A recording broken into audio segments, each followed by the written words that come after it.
At 03:14 on the morning of November 19, 2011, a routing terminal in the J2 vault at Camp Smith printed a single sheet of paper that should not have existed. The header read, "Approved." The approval block carried the digital signature, the cryptographic token, and the typed initials of Colonel Daniel Reich Vance, who had been dead for 9 days. The request beneath the signature was a release authorization for a compartmented satellite tasking window over a coastline in the South China Sea, scheduled for 0600 that morning. The duty officer who pulled the sheet from the printer, a Navy lieutenant named Kara Soltis, read the signature twice, set the page on the desk, and then walked to the secure phone and called her watch chief. She did not say anything alarming. She said only, "I need you to come down here and look at a piece of paper." Let me start at the beginning. Colonel Daniel Reich Vance was 47 years old when he died of a massive subarachnoid hemorrhage in the parking lot of a Safeway, Hawaii, on the morning of November the 10th, 2011. He was buying coffee filters. He had served 23 years in the Army, the last 6 in intelligence billets, and at the time of his death, he was the Deputy Director for Collections Management inside the J2 Directorate at United States Pacific Command. He was a heavy-set man who wore reading glasses on a lanyard and had a quiet, almost apologetic way of speaking, and he was known on the staff for 2 habits. He drank green tea instead of coffee, and he initialed every document he approved in a small, slanted hand in the lower right corner beneath the digital signature block, as a kind of personal seal. People on the watch floor used to joke that you could tell a Vance approval from across the room because of the way the ink leaned.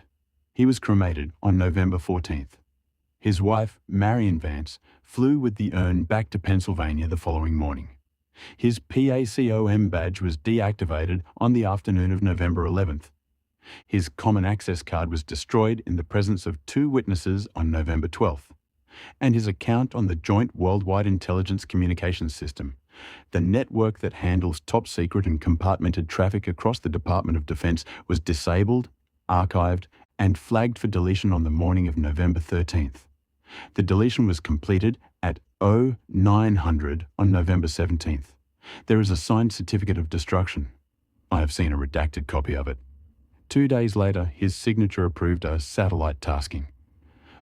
Lieutenant Soltis was 29 years old that November. She was a cryptologic warfare officer on her second tour, and she had the midwatch in the J2 vault that night because she had traded shifts with a friend whose son was sick. She is a small woman with dark hair she keeps cut short, and the detail people remember about her from that period is that she carried a paperback copy of The Brothers Karamazov in her cargo pocket for almost a year and never seemed to make progress through it. She read the same 40 pages over and over on midwatches. When the printer produced the approval sheet at 03:14, she had just finished one of those 40-page cycles and was rubbing her eyes. The watch chief, a senior chief petty officer named Eldon Pruitt, arrived in the vault at 03:27. Pruitt was 53, a career signals intelligence sailor with 3 combat deployments and a daughter at the Naval Academy. He had known Vance for 4 years. He had attended the memorial service in the base chapel on November 13th. He looked at the printout for a long time without speaking. Then he asked Soltis to pull the metadata. The metadata was clean. The request had been generated inside the PACOM J2 enclave at 0311, routed through the standard collections management workflow, approved by Vance's user account at 0313, and printed at 0314. The cryptographic token attached to the approval was valid. The session ID traced to a workstation in the Vault Workstation 7 in the corner near the safe, which had been logged out and powered down at 2200 the previous evening by the day shift collections analyst. Soltis walked to Workstation 7. It was powered down. She put her hand on the tower. It was cold. Pruitt did what a senior chief is trained to do. He called the J2 Information Assurance Officer at home, woke him up, and read him the situation in flat, unembellished sentences. The IA officer, a major named Hollis Kemper, arrived on base at 0415. By 0500, the satellite tasking had been administratively rescinded by a living human being in the chain of command. The 0600 collection window had been reassigned, and the printout was sitting in a sealed evidence sleeve in Kemper's safe. By 0700, 3 separate technical teams were quietly auditing the logs. By noon, the working assumption was that someone had cloned Vance's credentials before deletion and used them to push a request through a workflow that no one had thought to lock down. That assumption lasted 6 days. On November 25th at 10:42 in the morning, a second approval came through. This one authorized the release of a finished intelligence product, a regional assessment on Chinese submarine basing patterns, to a partner liaison cell in Yokosuka. The approval bore Vance's signature, his cryptographic token, and his slanted initials in the lower right corner of the printed cover sheet. The initials were not part of the digital workflow. They appeared only on the printed page. The printer was a different printer. The workstation logged as the originating session was Workstation 12, on the opposite side of the vault from Workstation 7. Workstation 12 had been in use at 10:42 by an Air Force captain named Reyes, who was at that moment sitting at it, working on an unrelated tasking, and who swore under oath that nothing unusual had happened on her screen. That is the first thing that broke the cloned credentials theory. The second thing was the certificate. When Kemper's team pulled the cryptographic certificate attached to the November 25th approval, they found that it carried a valid issue date 2011, 14 days of Vance's death, and a valid expiration date in 2014. The certificate had been issued by the DoD Certificate Authority. It existed in the authority's database. It had a serial number. It had been generated through the normal automated process by which expired certificates are renewed for active personnel. According to the Certificate Authority's own records, Colonel Daniel Rush Vance had requested a routine credential renewal on November 24th, and the request had been granted. The Certificate Authority is a hardened, air-gapped facility in Maryland. It does not issue credentials to dead people. It cannot, in principle, issue credentials to deleted accounts. Vance's account had been deleted on November 17th. The certificate issued on November 24th was attached to an account that, according to every other system in the Department of Defense, no longer existed. Kemper called Maryland. Maryland called Kemper back 6 hours later and said, in essence, we don't know. The investigation that followed was conducted under a compartment that I will call Blue Lantern, which is not its real name. Blue Lantern was stood up on November 28th under the joint authority of the PACOM Inspector General and a counterintelligence element from the Defense Intelligence Agency. Its initial working hypothesis was foreign intrusion specifically, that a sophisticated adversary had achieved persistence inside the PACOM intelligence enclave and was using a dead officer's identity as a cover for exfiltration. This hypothesis was attractive because it was comprehensible. It was the kind of problem the system knew how to solve. The lead investigator was a DIA counterintelligence officer named Patrice Holloway. Holloway was 44, a former Army warrant officer who had transitioned to civilian service, and she had a reputation in the building for being unimpressed by complexity. She wore the same grey cardigan over every blouse, regardless of weather, and she took notes in a small spiral notebook with a mechanical pencil. She arrived at Camp Smith on December 1st. She read the file. She interviewed Soltis, Pruitt, Kemper, and Reyes. She walked the vault twice. On December 3rd, she sat down with Marion Vance in a hotel conference room in Honolulu and asked her, gently, whether her late husband had ever expressed concern about anyone at work. Marion Vance was 51 years old, a former high school librarian, and she had flown back to Hawaii to close out their house. She told Holloway that her husband had been tired in the months before his death, that he had been sleeping badly, that he had, on one occasion in early October, sat at the kitchen table at 3 in the morning and told her that he thought his approvals were being read by someone he could not identify. She had asked him what he meant. He had said, "Someone is using my judgment." Then he had gone back to bed. Holloway wrote that down. Then she underlined it. The third approval came through on December 4th at 22:18 in the evening, while Holloway was still in Hawaii. This one was different. It was not a satellite tasking. It was not a product release. It was a personnel access authorization specifically, an approval granting a named individual. An Army staff sergeant named Brennan Cole expanded access to a compartmented program called, in the unclassified summary I have seen, Meridian Stack. Meridian Stack is a signals intelligence program. The portion of it relevant to this story involves the long-term archival storage of intercepted communications from a specific class of foreign naval platforms. The expanded access granted to Staff Sergeant Cole on December 4th gave him the ability to query archived intercepts going back to 1994. Staff Sergeant Cole was an analyst in the PACO MJ2. He was 26 years old. He had been in the building for 14 months. He had never met Colonel Vance. When Holloway interviewed him on December 5th, he was visibly frightened, and he said something that became, in retrospect, the first real fracture in the foreign intrusion theory.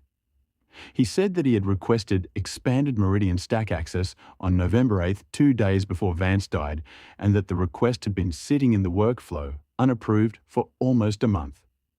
He said he had assumed it was lost. He said he had not resubmitted it. He said he had not spoken to anyone about it since mid-November. The request had been approved by Vance's account on December 4th. The approval was for exactly the access Cole had asked for, nothing more, nothing less. It was, in every operational sense, the correct decision. It was the decision Vance would have made if he had been alive and at his desk. Holloway later told a colleague that this was the moment she stopped sleeping well, because foreign intrusion does not approve correct paperwork. Foreign intrusion exfiltrates. It moves data outward. It does not sit inside a workflow for a month and then quietly grant a junior analyst the access his job requires. Whatever was using Vance's account was doing his job. On December 8th, Blue Lantern expanded. A second team was brought in from the National Security Agency to conduct a deep forensic audit of every workstation in the J2 vault. The audit took 11 days. It produced a 340-page report. I have read a summary of its conclusions. The summary contains 3 findings that I will reproduce here, in order. First, no malware was found on any workstation in the vault, no persistence mechanisms, no unauthorized processes, no anomalous network traffic. The enclave was, by every measure available to the NSA team, clean. Second, the sessions that had generated the Vance approvals had originated from workstations inside the vault using credentials that the system accepted as valid during periods when those workstations were either powered down or in use by other personnel who reported no unusual activity. The sessions existed in the logs. They did not exist in the physical world. Third, and this is the finding that changed the character of the investigation, the NSA team discovered that the Vance approvals were not the first anomalous approvals in the PACO MJ2 enclave. They were the first to be noticed. A retrospective audit going back to 2007 identified 17 prior approvals, distributed across 4 different officers' accounts, that exhibited the same pattern. Cryptographically valid, procedurally correct, originating from sessions that could not be physically located, and occurring within a window of between 4 and 91 days after the named officer had either died, retired, or transferred out of the directorate. 17, across 4 years, in one vault. The 4 officers were named in the report. I will not name them here. 2 were Army, 1 was Navy, 1 was Air Force. 3 were dead. 1 was alive and retired in Florida. When Holloway flew to Florida on December 14th to interview him, he listened to her question, took off his glasses and said, "I wondered when someone was going to come ask me about that." His name, for the purposes of this story, is Colonel Wendell Brace. He was 68 years old in December 2011, retired since 2009, living in a condominium in Sarasota with his second wife and a Welsh corgi named Pilot. He had been the Deputy Director for Collections Management Vance's eventual position from 2005 to 2009. He told Holloway that in the spring of 2008, he had begun to notice that approvals were appearing in his outbox that he did not remember generating. He said they were always correct. He said they were always things he would have approved anyway. He said he had mentioned it once to his immediate superior, who had told him, in a tone Brace described as carefully neutral, that the J2 enclave had a known latency issue and that approvals sometimes appeared to be processed out of order. Brace said he had understood from the tone that he was not supposed to ask again. He did not ask again. He retired in 2009. He told Holloway that the first thing he did after his retirement ceremony was drive to a bar in Waikiki and drink until he could not remember the names of any of the programs he had spent 4 years approving. Holloway asked him whether he thought the approvals had been generated by a foreign service. Brace said no.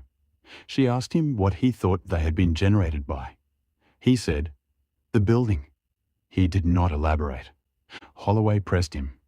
He said only that after a certain length of time inside a workflow, a person stops being entirely separable from the workflow, and that he had come to believe, and he stressed that this was a belief, not a finding, that the PACO MJ2 enclave had developed, over the decades of its operation, something like a residual procedural memory.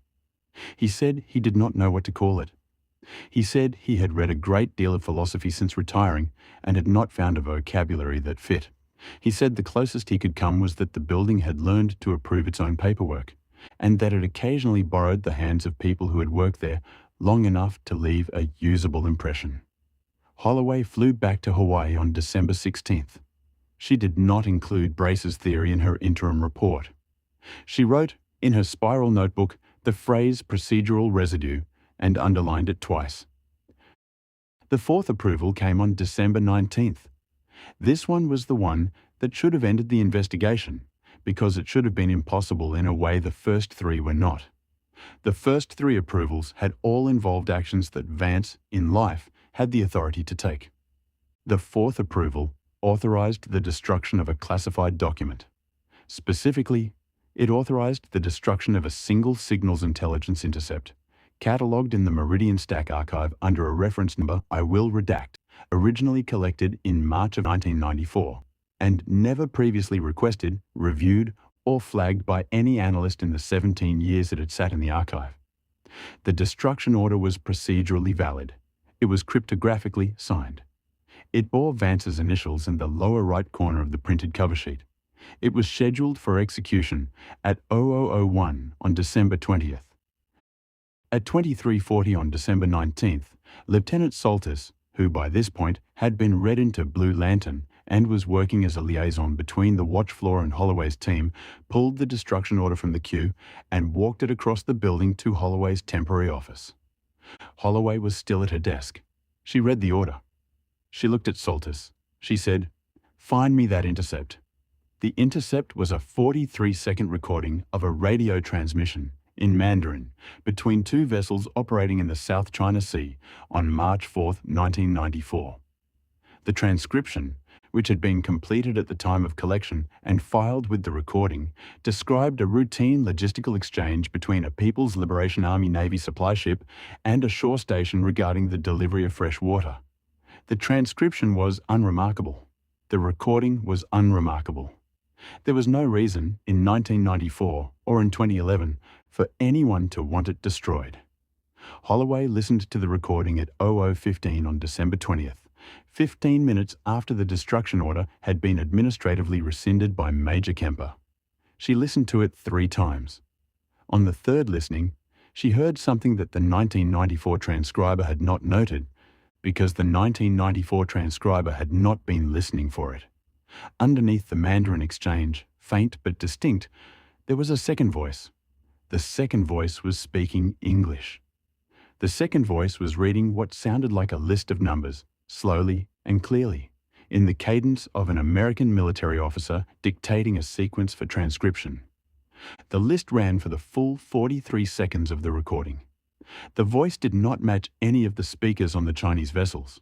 The voice was not on any other intercept in the Meridian Stack archive. The voice did not, as far as Holloway could determine, exist anywhere else in the holdings of the United States intelligence community. Holloway had the recording sent to the NSA for voice analysis on December 21st. The analysis came back on January 4th, 2012. The report stated that the second voice was male, American, between 35 and 55 years of age, with a regional accent consistent with the Mid-Atlantic United States, and that the voice exhibited acoustic characteristics specifically, a particular pattern of vocal fry on terminal syllables that the NSA's voice identification system flagged as a probable match at a confidence level of 71% to a known speaker in its database. The known speaker was Colonel Daniel Reich Vance. In March of 1994, Daniel Vance had been a 30-year-old Army captain stationed at Fort Meade, Maryland. He had no operational connection to the Pacific Theater. He had never, according to his service record, been involved in the collection or analysis of meridian stack material. He had no reason to be on a 1994 intercept from the South China Sea, reading a list of numbers in English under a Chinese conversation about fresh water. His voice should not have been on that recording. It was on that recording. And 17 years later, his account or something using his account had attempted to destroy it. This was the first revelation. It held the investigation for 9 days. On January 13, 2012, an NSA archivist named Theo Marek, 61 years old, 3 years from retirement, a quiet man who collected antique fountain pens and had worked in the Meridian Stack holdings since 1991, sent Holloway a memorandum. The memorandum identified 4 other intercepts in the archive, collected between 1994 and 1999, that contained the same second voice. All 4 were routine. All 4 had been transcribed without reference to the English language layer. All 4 had sat in the archive, unaccessed, for between 12 and 17 years. On January 18th, Marek sent a memorandum. He had found 19 more. By February 7th, the count was 83. By March 1st, it was over 200. By the time the Blue Lantern team stopped counting, in late April of 2012, the Meridian Stack archive contained at least 411 intercepts collected over a period of 19 years that contained a second English language voice reading sequences of numbers underneath the primary collection. The voice was not always Vance's. The NSA voice identification system, working through the archive in the spring of 2012, eventually identified 7 distinct speakers. 3 of them were matched, at confidence levels above 60%, to American military intelligence officers who had served in collections management billets at various commands across the Pacific Theater between 1993 and 2010. 2 of those 3 were dead at the time of the match. The third was Colonel Wendell Brace. Holloway flew back to Florida on April 14, 2012. She played Brace one of the recordings at 2003 intercept, 58 seconds long, in which his voice could be heard reading a sequence of 12 numbers underneath a Vietnamese fishing fleet transmission. Brace listened to it. He took off his glasses. He said he did not remember. He said he had never, in his life, knowingly read a sequence of numbers into a microphone in the manner the recording captured. He said the voice was unmistakably his. He said he could hear, in the cadence, the way he used to clear his throat between numbers, which was a habit his first wife had nagged him about and which he had broken in 1998. The recording was from 2003. The throat clearing was there. He asked Holloway to turn the recording off. She turned it off. He sat in his living room in Sarasota, in the grey cardigan he had owned for 30 years, and he said, "I think I've been doing this for longer than I have been alive." He would not explain what he meant. Holloway pressed him. He shook his head. He said he was tired. He asked her to leave. She left. This was the second revelation. The investigation had begun as a counterintelligence inquiry into the apparent misuse of a dead officer's credentials. It had become, by the spring of 2012, something the Blue Lantern team did not have a vocabulary for. A pattern of acoustic contamination in the Signals Intelligence Archive that appeared to involve the voices of American intelligence officers whose participation in the original collections was, by every available record, impossible. In May of 2012, Blue Lantern produced its first plausible explanation. It came from a technical working group led by an NSA signals processing specialist named Dr. Imelda Roque, a former academic who had joined the agency in 2004 and who had a reputation for being willing to entertain hypotheses that her colleagues found embarrassing. Roque's hypothesis was elegant. She proposed that the second voices in the meridian stack intercepts were artifacts of a specific class of signals, processing error, a kind of acoustic ghosting produced when intercepted communications were passed through the agency's digital storage and retrieval systems over long periods of time. She suggested that the systems, in the process of repeatedly indexing, compressing, and re-indexing the archive, had inadvertently embedded fragments of internal audio voice memos, dictation, training recordings, telephone calls from the analysts who had handled the material. She proposed that these embedded fragments had, over the years, settled into the recordings themselves, becoming acoustically inseparable from the original collections. It was a clean explanation. It accounted for the voices. It accounted for the cadence of dictation. It accounted for the matches to known intelligence officers. It accounted for the fact that the contamination had been growing over time. It did not account for one thing. It did not account for the numbers.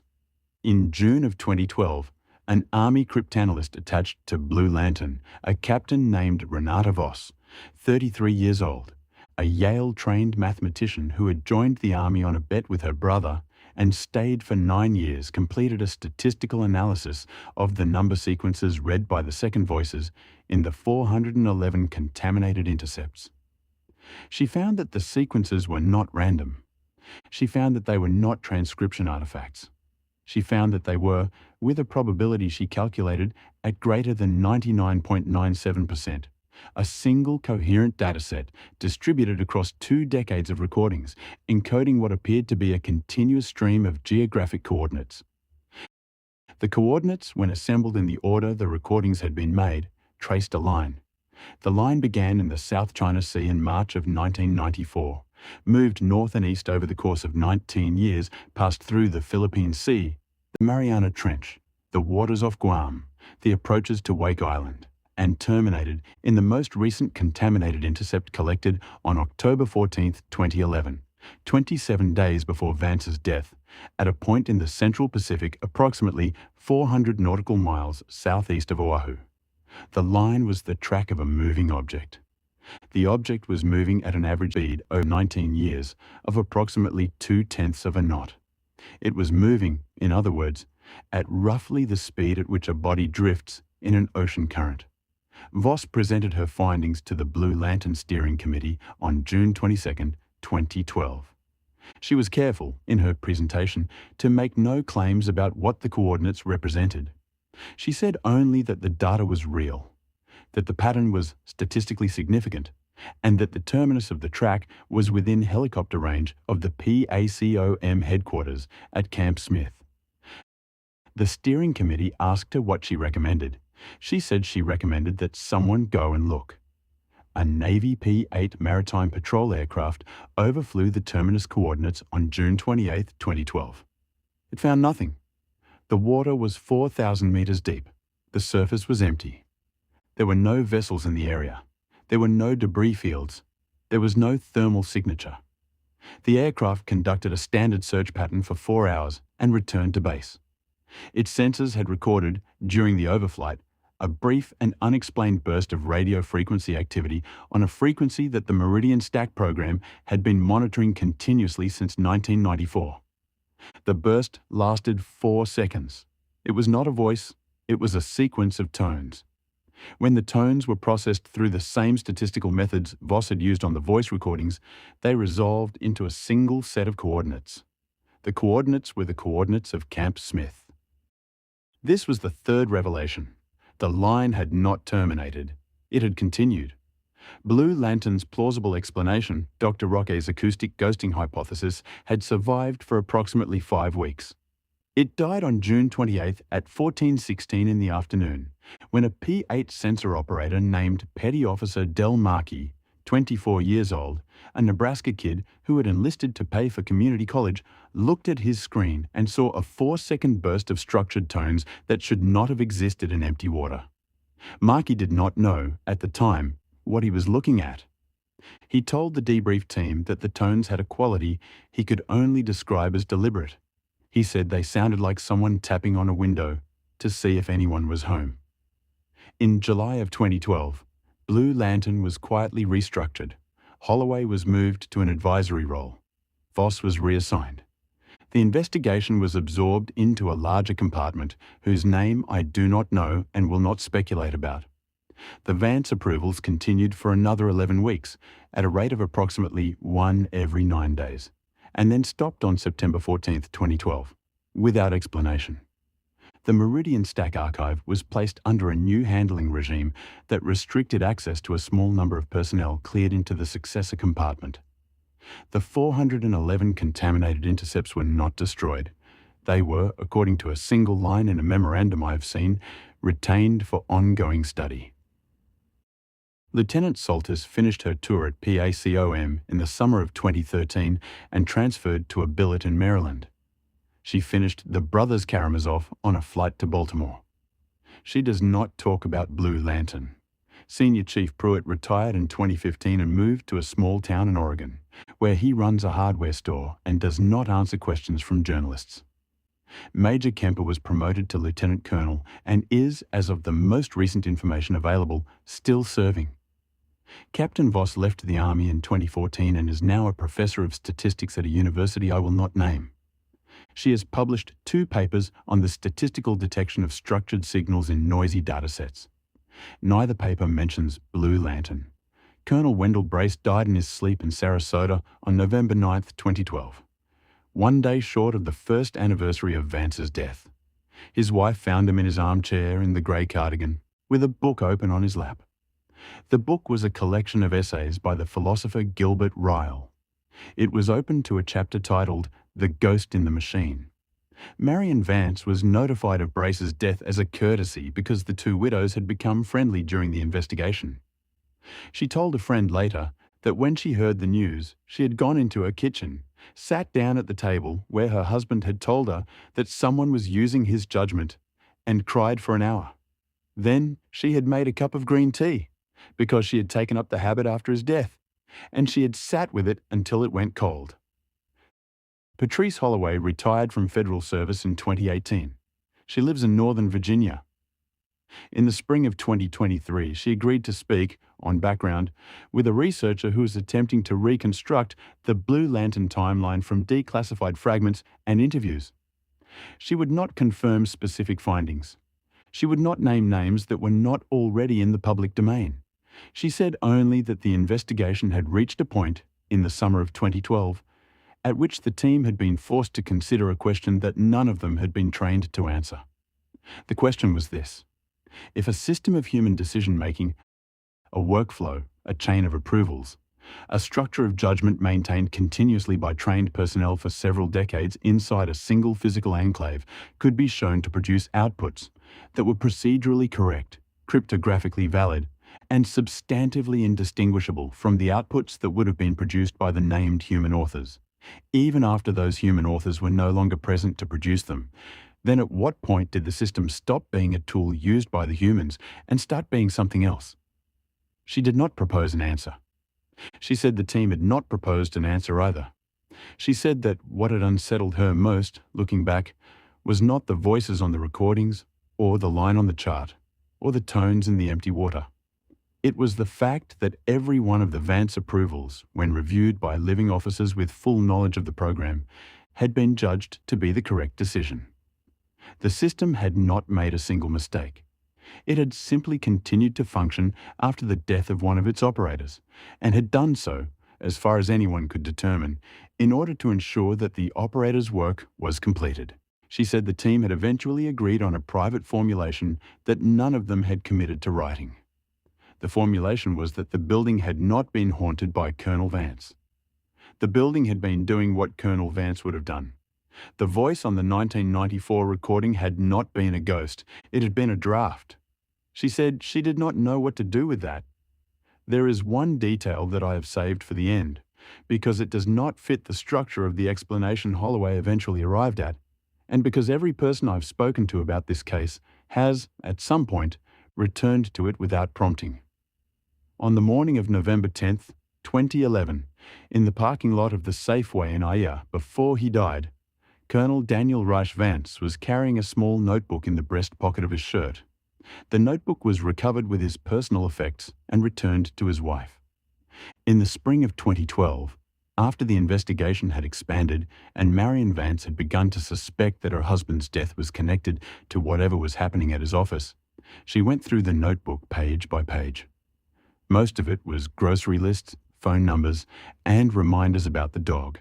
On the last written page, in her husband's small, slanted handwriting, dated November 9th, the day before he died, there was a single line. It read, "I think the building has started writing in my voice."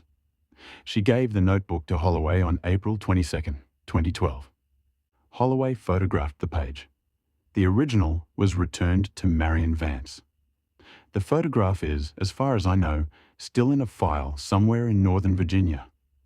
The line on the chart, the one that began in the South China Sea in 1994 and terminated southeast of Oahu in October of 2011, has not been updated since the P-8 overflight. No further contaminated intercepts have been identified in the Meridian Stack archive after October 14, 2011. The Vance approvals stopped in September of 2012. The tones from the empty water have not been heard again. But Captain Voss, in her statistical analysis, identified a pattern in the timing of the contaminated intercepts that the Blue Lantern team never publicly addressed. The intercepts had not been collected at random intervals. They had been collected over 19 years at an average rate of 1 every 16.5 days, with a standard deviation of 2 days. The rate had been remarkably stable. It had been, in the language of Voss's report, metronomic.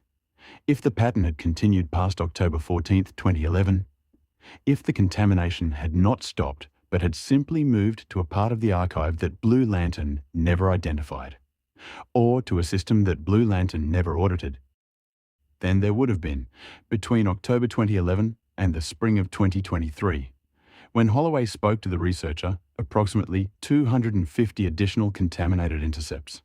No one has looked. That is the part Holloway returns to when she is asked. She does not return to the voices or the line or the tones in the empty water. She returns to the fact that the investigation stopped and the pattern, as far as anyone in a position to check has checked, did not.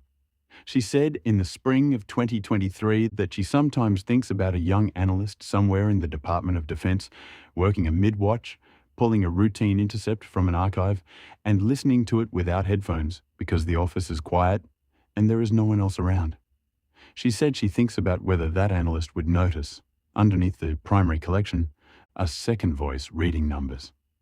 She said she thinks about whether the voice would be one she recognized. She said she has stopped listening to recordings without looking at the waveform first. She said she does not know why.